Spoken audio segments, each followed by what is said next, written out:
Hey foodies, welcome to liveloveloverecipes.com. இன்றைக்கி நம்ம சேனலில் நம்ம பார்க்க போகிற ரெசிபி என்னன்னு பார்த்தீங்கன்னா எல்லாருக்குமே ரொம்ப ஃபேவரட்டான கோதுமை தோசை எப்படி செய்கிறதுன்றது தான். எல்லாருக்குமே ரொம்ப ஃபேவரட்டான கோதுமை தோசையாக இருந்தாலும் நிறைய பேர்த்துக்கு இந்த கோதுமை தோசை செய்கிறது கொஞ்சம் டிஃபிகல்ட்டாக ஃபீல் பண்ணுவாங்க. பிகாஸ் ரொம்ப ஃப்ராஜைலாக இருக்கிறது மட்டும் இல்லை, தோசை நம்ம திருப்பி போடும்போது அது பிஞ்சு போகிறதுக்கான சான்சஸ் இருக்குது, கிறிஸ்பியாக வராது சில பேர்த்துக்கு, அப்படி நிறைய ப்ராப்ளம்ஸ் இருக்கும். ஸோ இன்றைக்கி நான் ஒரு சில டிப்ஸ் அண்ட் ட்ரிக்ஸோடு உங்களுக்கு இந்த கோதுமை தோசையை எப்படி சூப்பராக சுட்டு எடுக்கலாம் அப்படின்றத சொல்லித்தரேன். வாங்க இப்போது பார்க்கலாம்.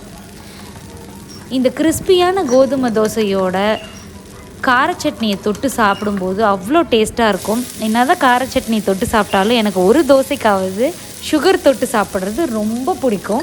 ஸோ கண்டிப்பாக உங்களுக்கும் சுகர் தொட்டு சாப்பிட்றது ரொம்ப பிடிச்சிருந்தது அப்படின்னா கீழே உள்ள கமெண்ட்ஸில் சொல்லுங்கள். வாங்க இப்போ இந்த ரெசிபி எப்படி செய்யலான்றதை பார்ப்போம். ஃபர்ஸ்ட் இதுக்கு நம்ம ஒரு பவுலில் கோதுமை மாவை அளந்து எடுத்துக்கலாம். என்னோடய ஒரு கப் வந்து பார்த்திங்கன்னா 250 கிராம்ஸ் அப்ராக்சிமேட்லி பிடிக்கும். நான் அந்த கப்பில் கரெக்டாக 2 கப்ஸ் அளவுக்கு கோதுமை மாவு ஆட் பண்ணிக்கிட்டேன், விச் இஸ் அரவுண்ட் 500 கிராம்ஸ். இப்போது 2 கப் கோதுமைக்கு நான் அரை கப் அளவுக்கு கடையில் விற்கிற அரிசி மாவு எடுத்திருக்கேன். அந்த அரிசி மாவையும் ஆட் பண்ணிவிட்டு இப்போது இந்த 2 மாவுக்கு தேவையான அளவுக்கு சால்ட் ஆட் பண்ணிக்கலாம். இப்போ இதை எல்லாத்தையும் நல்லா ஒரு தடவை கலந்து விட்டுறலாம். உப்பு எல்லா இடத்துலையும் நல்லா படணும், அந்த அளவுக்கு எல்லாத்தையும் கலந்து விட்டுட்டு நல்லா தண்ணி ஊற்றி இதில் நம்ம ஒரு தின்னான பேட்டர் கன்சிஸ்டன்சிக்கு கொண்டு வந்துடணும்.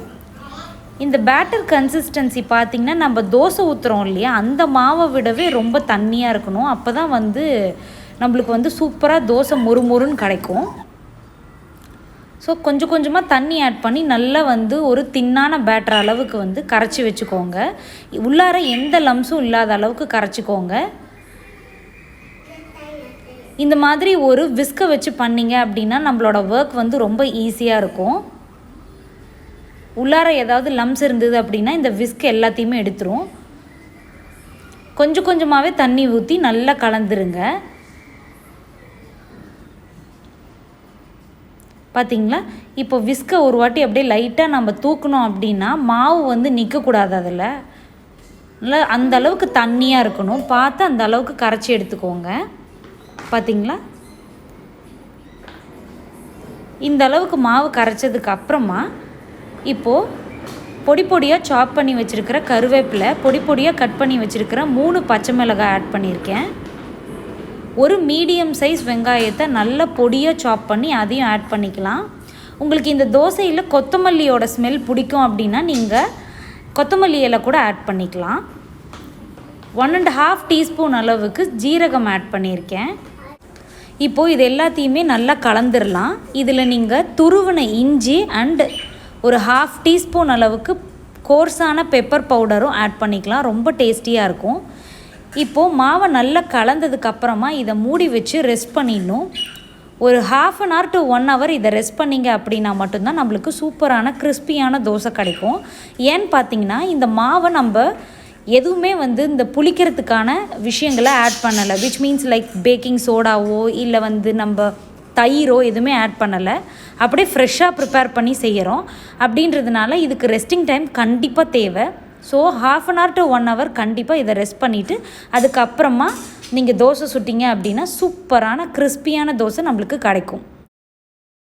இப்போது ஒரு தோசைக்கல்ல 20 to 30 செகண்ட்ஸ் வரைக்கும் ஹை ஃப்ளேமில் வச்சு ஹீட் பண்ணிவிட்டு மீடியம் ஃப்ளேமில் வச்சுட்டு அதுக்கப்புறமா நீங்கள் தோசை ஊற்றணும். தோசை தண்ணியாக மாவு இருக்குதான்னு பார்த்துக்கோங்க. இன்கேஸ் ஊறினதுக்கப்புறம் கொஞ்சமாக தண்ணி ஆட் பண்ணுற மாதிரி இருந்ததுன்னா ஆட் பண்ணிவிட்டு அதுக்கப்புறமா நீங்கள் ஒரு லேயருக்கு மட்டும் முதல்ல மாவை ஊற்றிடுங்க. மேலே ஊற்றாதீங்க. நேச்சுரலாகவே இந்த போர்ஸ் எல்லாம் இந்த தோசையில் இருந்ததுனா தான் தோசை நல்லா மேலேயும் கீழேயும் வேகும்.